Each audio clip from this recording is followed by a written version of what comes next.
President थे, तो prime minister Syed Yusuf रज़ा गिलानी साहब ने उनको एक लॉ में रिलैक्सेशन दे के उनको 3 गाड़ियाँ तोशाखाना से दे दी थी, जो बिल्कुल कानून के ख़िलाफ़ था। तो आज हमने जो रेफरेंस फ़ाइल किया है वो यही है कि जब आप एक M&A होते हैं, वो डिस्क्वालिफिकेशन के लिए हमने फ़ाइल किया है, क्योंकि जब आप M&A होते हैं और आप ओथ लेते हैं तो आप यही कहते हैं कि मैं ईमानदारी से और वफ़ादारी से कॉन्स्टिट्यूशन ऑफ पाकिस्तान की वफ़ादारी करूँगा, और उस पर जब आप हल्फ उठाते हैं।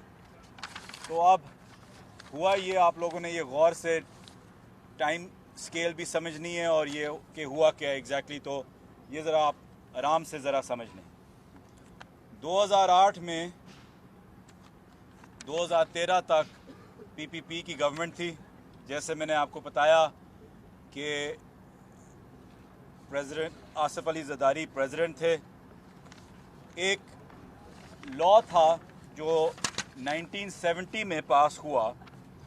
उस लॉ के मुताबिक लॉ ये था, मैं आपको पढ़ दूं, ऑल एंटीक्स आइटम्स कार्स, मैं फिर से कहता हूं कार्स, गाड़ियाँ shall not be allowed to be purchased by the recipient, मतलब है कि आपको ख़रीदने की इजाज़त नहीं होती। Cars shall be given to the central pool of cars of the cabinet division, मतलब कि जो गाड़ियाँ हैं जो आपको गिफ्ट होती हैं बाहर से, वो जो सेंटर पूल है गाड़ियों का कैबिनेट डिवीज़न में, वहाँ जाती हैं, आपको ख़रीदने की इजाज़त नहीं होती। ये आप लोग वाज़े तौर पे समझ लें। इसके साथ साथ मैं ये भी मेंशन करता जाऊं कि paragraph 11 procedure of acceptance and disposal of gifts act भी है, जिसके अंदर ये लिखा हुआ है कि antique items and vehicles should not be allowed to be purchased. Antiques shall be placed in museums and displayed in official buildings of the government and cars shall be placed in the central pool. जैसा कि मैंने आपको बताया कि जो antiques होती हैं वो या म्यूज़ियम में जाएंगी या जो गवर्नमेंट के बिल्डिंग्स हैं उसके अंदर जाएंगी, और जो गाड़ियाँ हैं वो जाएंगी अगेन कैबिनेट पूल के अंदर, और आपको उनको ख़रीदने की बिल्कुल इजाज़त नहीं है वाज़े तौर पे। अब हुआ क्या पाकिस्तान के साथ कि 14 फरवरी 2009 में सैयद यूसुफ रज़ा गिलानी प्राइम मिनिस्टर थे। उनको प्रेसिडेंट साहब हुक्म करते हैं कि आप मुझे ये 3 गाड़ियां बतौर जो मैं प्रेसिडेंट हूँ, जो मैं इस्तेमाल कर रहा हूँ, मुझे बड़ी पसंद आ गई हैं, इनको मेहरबानी करके आप मुझे डिस्काउंटेड रेट जो भी होता है आप तोशाखाना से मुझे ख़रीदने दें। क्योंकि वैलेंटाइंस डे था, आई थिंक प्राइम मिनिस्टर साहब कुछ ज़्यादा ही मेहरबान थे उस वक्त। उन्होंने रिलैक्सेशन के लिए एक समरी पास की जो बिल्कुल एक प्राइम मिनिस्टर को इजाज़त नहीं है। उनमें 3 गाड़ियां थी, 2 BMW, एक 750 Li, एक 760 Li और एक टोयोटा लेक्सस LX 470 थी। इन तीनों गाड़ियों को मूव करने के लिए एक समरी मूव हुई, और मिलिट्री सेक्रेटरी प्रेसिडेंट के आसिफ अली ज़रदारी ने उस वक्त section officer Toshakhana cabinet division को लिखा कि आप इनकी कीमत बताएं और हम इनकी कीमत तोशाखाना के अकाउंट में जमा कराते हैं। ये बिल्कुल गैर कानूनी था। इसमें प्राइम मिनिस्टर के पास रूल्स ही नहीं है, अथॉरिटी ही नहीं है कि वो ऐसी रिलैक्सेशन दे सकें, जब रूल्स के मुताबिक आप गाड़ियां कभी ख़रीद ही नहीं सकते, ना एंटीक्स ख़रीद सकते हैं। ये वाज़े तौर पे 1970 से ये रूल चलता आ रहा है, और कभी किसी ने और ने भी कोई गाड़ी नहीं ख़रीदी सिवाय इन तीनों गाड़ियों के आसिफ अली ज़रदारी ने। तो ये रूल सिर्फ एक इंसान के लिए, एक प्रेसिडेंट के लिए, प्राइम मिनिस्टर के ऊपर प्रेशर डाला गया प्रेसिडेंट हाउस से कि रिलैक्सेशन मुझे करा के दो। ये लोग बातें करते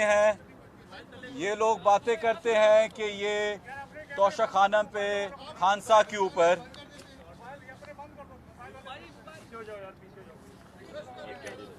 खान साहब के ऊपर ये लोग उंगली उठाते हैं तोशा खाना पे, जब खान साहब ने हर एक वो चीज़ खरीदी जिसको उनको इजाज़त थी, और जो कानून में रह के जो कानून आपको इजाज़त देता है रूल्स में, वो चीज़ खरीदी और उसके जो परसेंटेज उसको आपको जो देना होता है वो उनने दिया।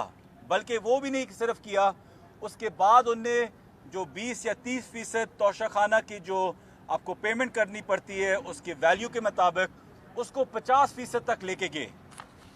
लेकिन किसी ने भी कभी ये नहीं उठाया कि 3 गाड़ियां जो पाकिस्तान, जो हुकूमत पाकिस्तान को गिफ्ट की गई और रूल्स के मुताबिक इस शख्स ने वो गाड़ियां खरीदी, तो आप लोगों को अंदाज़ा होना चाहिए कि ये शख्स एक MNA है। इन रूल्स के मुताबिक नहीं खरीदी, जो रूल्स के मुताबिक है आप नहीं खरीद सकते गाड़ियां। वो कैबिनेट पूल की अमानत होती है और आप उसको बिल्कुल, उसमें कोई रिलैक्सेशन प्राइम मिनिस्टर के पास भी नहीं है देने की। तो ये जब कानून की बालादस्ती नहीं हुई तो आज ये उंगलियां उठाते हैं उस इंसान पे जिसको सब ने सादिक और अमीन करार दिए सुप्रीम कोर्ट ऑफ पाकिस्तान ने। मैं साथ साथ ये भी वाजे करते जाऊं, देर हो गई थी तो मैं प्रिंट नहीं कर पाया, लेकिन 100 आर्टिकल्स हैं इंटरनेशनल मीडिया के आसिफ अली ज़रदारी के ऊपर जो उनकी करप्शन के वाज़े तौर पे उनकी बातें करते हैं।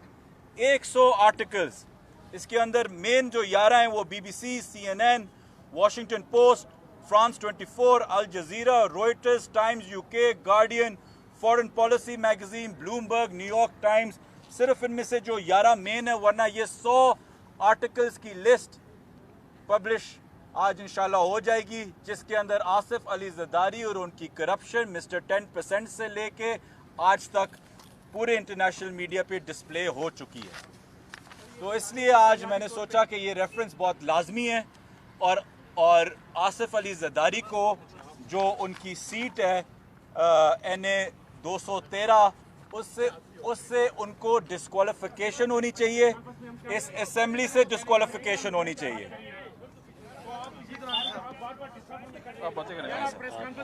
अच्छा जी, यहाँ पे सारा जो डिस्टर्बेंस होती है एक अरेंज करें सही प्रेस कॉन्फ्रेंस। यहाँ पे आपकी PTI के सोशल मीडिया के आके ना हमें डिस्टर्ब करते हैं ना कोई प्रेस।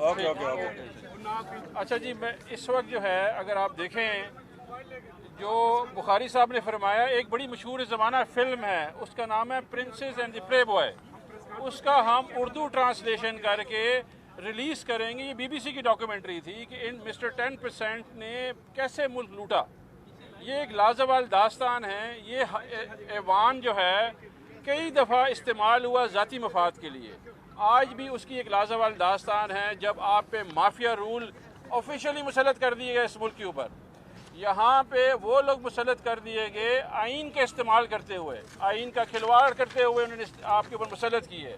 यहाँ पे एक शख्स जो यहाँ से फरार हुआ था मुल्क से बाहर, उसको वापस लाया गया, उसको सेनेटर बनाया गया, उसके बाद उसको वज़ीर ख़जाना बनाया गया, हालांकि अदालतों को मतलूब था। इसी तरह वज़ीर दाखिला, उसकी पार्टी अपनी कह रही है कि जी वो कत्लों में मुलविस है, मॉडल टाउन में मुलविस है, उसके ऊपर ड्रग केसेस हैं, वो पर वज़ीर ख़जाना बन गया। जो वज़ीर आज़म है वो इंडाइट होने वाला था, फ़र्द जुर्म आयद होने वाला था, उसके बेटे को फ़र्द जुर्म आयद होने वाला था, उसको ऐवान में बिठा दिया गया है। और आज हमारा फ़र्ज़ ये है तहरीक इंसाफ का कि हमारी जो मुसलसल जदोजहद है, इमरान खान की 26 साल जो जदोजहद है वो यही है कि इन माफियास को बेनकाब करना और आवाम के सामने खड़ा करना और कटहरे में खड़ा करना। अनफॉर्चुनेटली इस मुल्क में सबसे बड़ा जो हमारे लिए मसला ये है कि पूरी दुनिया में बताया गया है कि ये करप्ट अशरफिया है। ये लोग जो है करप्शन करते हैं, मेफेयर अपार्टमेंट हैं, सरे महल हैं, लेकिन इस अदालती निज़ाम में ये प्रूव नहीं हो सकता। तो मेरे पाकिस्तानियों, ये आपके लिए लम्हा फ़िक्रिया है। जब ये लोग अपने सारे के सारे अदालती निज़ाम से निकल के आपके ऊपर मुसलत हो जाते हैं, ये एक लम्हा फ़िक्रिया पाकिस्तान के लिए। ये अपने 1100 अरब रुपए के अलावा ये वो लोग हैं जो आपके ऊपर दोबारा कानूनी तौर पर मुसलत की जाते हैं।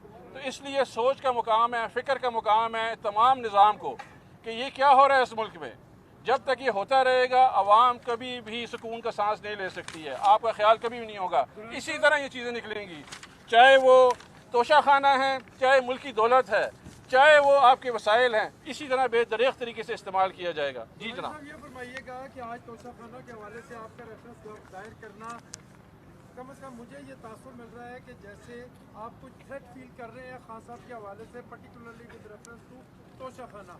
दूसरा सर ये फरमाइएगा, एक ऐसा स्पीकर मुबैना तौर पर यहाँ पे बैठा है जिसने आपके इस्तीफों के मामले में भी जो है वो कुछ ज़्यादा पॉजिटिव किरदार अदा नहीं किया, आपकी रिजर्वेशन है। आप समझते हैं कि ये रेफरेंस जो है रद्दी की टोकरी में जाने की बजाय प्रॉपर जगह पे जाएगा?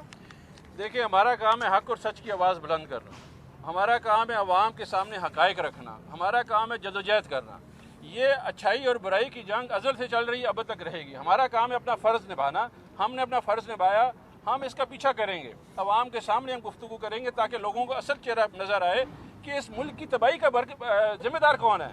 जिन्होंने 50 साल से इस मुल्क को लूटा, बेदर्दी से लूटा, आज तक कोई अदालत इनको सजा नहीं दे सकी। ये किसी न किसी तरीके से निकल जाते हैं। ये हमारा काम है अवाम को दिखाना। जी। और स्पीकर साहब का जहाँ तक बात जाती है, मैं समझता हूँ कि देखें जो ये 1978 के रूल्स हैं इसमें कोई ग्रे एरिया नहीं है। उसके मुताबिक आसिफ अली ज़रदारी को डिस्क्वालीफाई कर देना चाहिए बतौर MNA। जहाँ तक स्पीकर साहब या हमें कोई थ्रेट है, देखें सच बात तो ये तो स्पीकर साहब का रास्ता खोलती है चेयरमैन PPP का बनने के लिए। तो शायद साजिशें बहुत हो रही हैं मुल्क में, तो शायद एक और साजिश यहाँ भी हो जाए। बुनियादी तौर पर ये बता दें जो है हम रेफरेंस दायर करेंगे तो कर चुके हैं। इलीगल तौर पर गाड़ियाँ खरीदी गई हैं, तो क्या जो आपने खड़ियाँ और जो हीरा था वो लिया, क्या वो लेना बेचना उसको दुरुस्त था? वो जी बिल्कुल दुरुस्त था, वो कानून के मुताबिक था। उसके लिए आप उस वक्त जब हम गवर्नमेंट में आए थे 20 या 30% जो आइटम की जो कीमत है 15% जो आइटम की कीमत है वो आप जमा कराते हैं और आप ले सकते हैं। इसमें यह है कि गाड़ियों और एंटीक्स की इजाज़त नहीं है। फ्रॉम 1978 से लॉ पास होते हैं कि गाड़ियाँ कैबिनेट डिवीजन पे जाएंगी और एंटीक्स गवर्नमेंट दफ्तरों में जाएंगी, गवर्नमेंट प्रॉपर्टी में जाएगी या म्यूजियम्स में जाएंगी। बाकी जो चीज़ें हैं आप जो भी फीसद उस वक्त गवर्नमेंट तय करती है आप खरीद सकते हैं। और हम वो गवर्नमेंट है, इमरान खान वो लीडर है जिसने 15% से लेके 50% तक वो आइटम्स खरीदने का जो परसेंटेज होता है इंक्रीज किया। मतलब 35% गवर्नमेंट को एक इंक्रीज दिया खरीदने का। तो उसमें बिल्कुल ये बता दें कि इस रेफरेंस में जो हमें आपके सेनेट के लीडरों ने बताया था उसमें 5 गाड़ियाँ रिलीज की गई थी। एक तो ये बताएं कि जो 2 गाड़ियाँ जिसको रिलीज की गई थी आप PTI क्या उसको NRO देने जा रही है? एक बात। दूसरी बात ये है इसमें आपने ये कहा करप्ट शराफिया और जवाब दे तो सब है। सिंपल से ये कौम जानना चाहती है कि इमरान खान आपके पार्टी के सरबराह खैबर पख्तूनख्वा का हेलीकॉप्टर सरकारी क्यों इस्तेमाल करते हैं? जी, खैबर पख्तूनख्वा का हेलीकॉप्टर वो जब सैलाब की ज़रूरत पड़ती है इस्तेमाल करते हैं और इस्तेमाल करते रहेंगे, क्योंकि उन्होंने 13 अरब रुपया इस गरीब आवाम के लिए तनहा इकट्ठा किया है और वो पाकिस्तान खैबर पख्तूनख्वा के अलावा मुल्क के सारे सूबों में इस्तेमाल करेंगे, गरीबों के लिए जाएंगे और उन्हें 1 रुपया नहीं किसी को चार्ज किया। तमाम एक्टिविटी जो है वो इमरान खान खुद बजाते खुद उन्होंने की है और ये गरीबों के लिए काम किया। और ये फ़र्ज़ बनता है हुकूमत का कि इतना उनको फैसिलिटेट करें जब वो सैलाब ज़दगान के पास जा रहे हैं तो उसको इस्तेमाल करें। मैं एक चीज़ ऐड करता हुआ जाऊँ, इसमें मैं एक चीज़ आपको ऐड करता हुआ जाऊँ कि जो भी बड़े बड़े डोनर्स आए हैं पाकिस्तान के अंदर, कई रॉयल फैमिलीज़, GCC के रॉयल फैमिलीज़ आए हैं, कई पर्सनल लोग आए हैं, उनको हेलीकॉप्टर फैसिलिटेशन चाहे फ़ौज हो चाहे कोई भी हुकूमत हो, पंजाब की या फेडरल की या KP की, सब ने उनकी फैसिलिटेशन की है हेलीकॉप्टर्स लॉजिस्टिक्स के हवाले से। तो जिस इंसान ने सबसे ज़्यादा पैसे जमा किए हुए हों सैलाब में, तो क्या उनको फैसिलिटेशन KP गवर्नमेंट या पंजाब गवर्नमेंट या कहीं और से नहीं मिलनी चाहिए कि जहां वो और मदद कर सकें उन विक्टिम्स की जो सैलाब से हिट हुए हुए हों?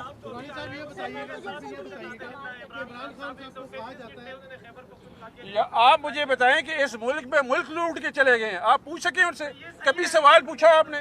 कभी पूछा उनसे कि ये मेफेयर अपार्टमेंट कैसे खरीदे गए हैं, सरे महल कैसे खरीदा गया, लोगों को लूटा कैसे गया? 1100 अरब रुपया का कानून पास हुआ, कोई खड़ा हुआ पाकिस्तान में? एक शख्स तनहा इमरान खान खड़ा है, वो पाकिस्तान में कह रहा है आपकी दौलत लूट ली गई है। कोई पूछने वाला है उस मुल्क में? कोई इदारा मुझे बता दें, कोई बंदा बता दे। एक बंदा कह रहा है कि मुल्क की दौलत लूटी गई है। आप उनसे सवाल पूछें कि आपने 1100 अरब रुपए पूछ लिया, चवन्नियों को हिसाब पूछा जाएगा जी इमरान खान जहाज इस्तेमाल कर रहा है, हेली में चला गया है, वो सब कानून के मुताबिक कर रहा है। आज तक इमरान खान ने, मैं उसके साथ रहा, एक काम भी बगैर कानून के नहीं किया। जितने मर्जी केसेस बना लें, एक केस उस पर प्रूव नहीं होगा, क्योंकि उसको पता है वो आधी पानी की बोतल नहीं छोड़ता कि ज़ाया ना हो जाए। आप कह रहे हो मुल्क के वसाइल ज़ाया करेगा, यार अजीब बात है। वैसे दुरानी साहब, अपोजिशन वाले कहते हैं कि इमरान खान साहब ने तोशा खाना से तोहफे लेके उनको बेच के उसके बाद तोशा खाना को पेमेंट की, इसके बारे में क्लैरिटी दे देंगे? इमरान खान आज तक जो है पाकिस्तान की सबसे बड़ी चैरिटी, ये मैं 75 साल तारीख बता रहा हूँ, 75 साल तारीख में जिसमें 52 साल उसकी स्टारडम के हैं। दुनिया में इतनी बड़ी इज्जत अल्लाह मियाँ ने किसी को नहीं दी है। फिल्म स्टार आप देख लें, पॉलिटिशियन देख लें, आप स्पोर्ट्समैन देख लें, अल्लाह मियाँ ने इज्जत दी है एक वाहिद चीज़ में, वो उनकी फाइनेंशियल इंटेग्रिटी है। दुनिया भर में अमेरिका से लेके यूरोप तक और यूरोप से लेके मिडिल ईस्ट तक एक बंदे के ऊपर लोग खड़े होंगे, वो इमरान खान है, कि आज तक कभी ज़िंदगी में उसने कानून नहीं तोड़ा, ना ही उसने नाजायज़ फ़ायदा उठाया अपने कानून का। और सबसे ज़्यादा दर्द ये वज़ीर आज़म हाउस है, जहाँ पे जाके पूछे उन लोगों से कि कैसे उसने मैनेज किया वज़ीर आज़म हाउस। आधे पानी की बोतल के लिए वो इंसान था, वो क्यों ऐसा काम करेगा? उसने सारे काम वो किए हैं जो मुल्क की मफाद में। आज ये सारा अशराफिया इकट्ठा इसलिए है कि वो आपकी बात कर रहा है, अवाम की बात कर रहा है, इसलिए अशराफिया इकट्ठा है। आप निशानदेही करते हैं ना पूरे मुकम्मल तौर पे, हमें आप सियासतदान पे जाते हैं, पार्लियामेंट पे जाते हैं, पूरे अशराफियों को आप निशानदेही पे काम करेंगे। सब अशराफिया, पावर एलीट्स इस मुल्क के तमाम वो इदारे हैं जो स्टेटस को प्रमोट कर रहे हैं। साहब ये बता दें कि इमरान खान के बारे में, इमरान खान साहब के बारे में आपने कहा कि कौमी खजाने और मुल्क की दौलत के हवाले से बड़े हसास हैं, तो आप लोगों ने आज भी आप लोगों की पेशी थी, आप लोगों ने मलिक रियाज से डील करके 190 मिलियन पाउंड जो है वो कौमी खजाने के बजाय अलकादरी यूनिवर्सिटी की तरह आपने फर्क की और उनसे ज़मीन ली, तो ये कैसे कौमी खजाना था सर? वैसे ये एक बड़ा अच्छा सवाल पूछा आपने, ये बहुत अच्छा सवाल है कि इस मुल्क में ना जमहूरियत ज़ात की मफाद के लिए और इदारे ज़ात की मफाद के एक क्लासिक एग्जाम्पल है। ये जो आपकी होती है कैबिनेट होती है ना, prime minister and the cabinet, ये इंडेमनीफाइड है, इनके तमाम फैसले चैलेंजेबल नहीं हैं।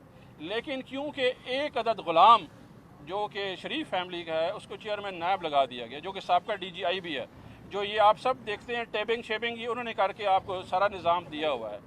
ये वो शख्स है जिसने आज अपने जो है इख्तियारात का नाजायज़ इस्तेमाल करते हुए, आज उन्होंने मुराद सईद को बुलाया हुआ था, उन्होंने काबीना में फ़ैसले मौजूद हैं, राइट टू इन्फॉर्मेशन के तहत आप इन्फॉर्मेशन ले सकते हैं और ज़रूर एजुकेट कीजिए अपने आप को। लेकिन जब आप एजुकेट हो जाएंगे तो नायब ये बिल्कुल करीब है, ज़रूर जाके पूछेगा कि आपको वो इख्तियार किसने दिया, किसके कहने पे आपने ये काम किया। क्योंकि मुल्क में नाजायज़ इख्तियार जो करते हैं, ताकत का नाजायज़ इस्तेमाल किया जा रहा है। इस वक्त एक क्लासिक माफिया रूल है पाकिस्तान में, जिसमें आपको कानून के इस्तेमाल कर नाजायज़ इस्तेमाल करते हो आपको टारगेट किया जा रहा है, और ये टारगेटिंग है, बिल्कुल सिंपल पॉलिटिकल विक्टिमाइजेशन का ये एक क्लासिक केस है जी। शुक्रिया जी, शुक्रिया।